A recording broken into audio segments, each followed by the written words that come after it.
আজ পবিত্র শুক্রবার, জুমার নামাজের দিন। চলে এসেছি মসজিদে। একটু পরেই বয়ান শুরু হবে। তো আসুন জেনে নিই জুমার নামাজের দিনে করণীয় কাজগুলো কি কি।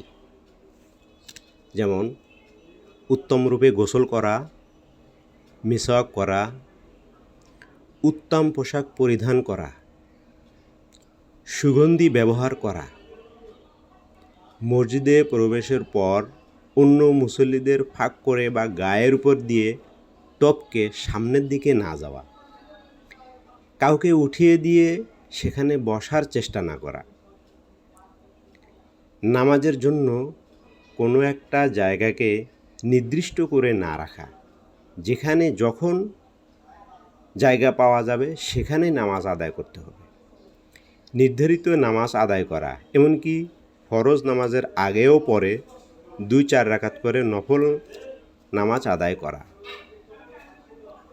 গায়ে তেল বা লোশন ব্যবহার করা, পায়ে হেঁটে মসজিদে যাওয়া সম্ভব হলে, মসজিদে যাওয়ার আগে কাঁচা পেঁয়াজ রসুন না খাওয়া এবং ধূমপান না করা, ঘুমের ভাব হলে বসার জায়গা পরিবর্তন করা। এটা খুবই গুরুত্বপূর্ণ। আবার ভালো করে বলছি, শুনুন। ঘুমের ভাব হলে বসার জায়গা পরিবর্তন করে নিতে হবে। ইমামের খুতবা দেওয়া অবস্থায় 2 হাঁটু উঠিয়ে না বসা, খুতবার সময় ইমামের কাছাকাছি বসা, এতটুকু জোরে আওয়াজ করে কোনো কিছু না পড়া বা তেলাওয়াত না করা, যাতে অন্যের নামাজ ক্ষতিগ্রস্ত হয় বা মনোযোগে বিঘ্ন ঘটে। ইমামের খুতবার জন্য বের হওয়া থেকে নামাজ শেষ করা পর্যন্ত নীরবতা অবলম্বন করা। তবে কাউকে কথা বলতে দেখলে তাকে চুপ করতে বা বারণ করতে বলাও অনর্থক কাজ। বিশেষ করে যখন খুতবা চলাকালীন সময়ে ইশারা দিয়েও কারোর সাথে কথা বলা বা ইশারা দেওয়া যাবে না। বেশি বেশি করে প্রার্থনা, দোয়া করা।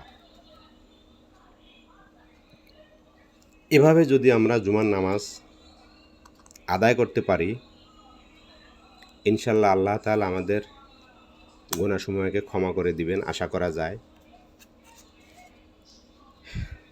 সেজন্য আমরা চেষ্টা করব অন্তত জুমার নামাজের দিনে উপরোক্ত যে কথাগুলো বললাম এগুলো পালন করার চেষ্টা করব।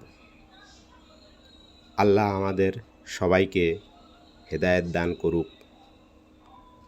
আল্লাহর হুকুম পালন করতে পারি, যেন সবাই ঈমানের সহিত মৃত্যুবরণ করতে পারি।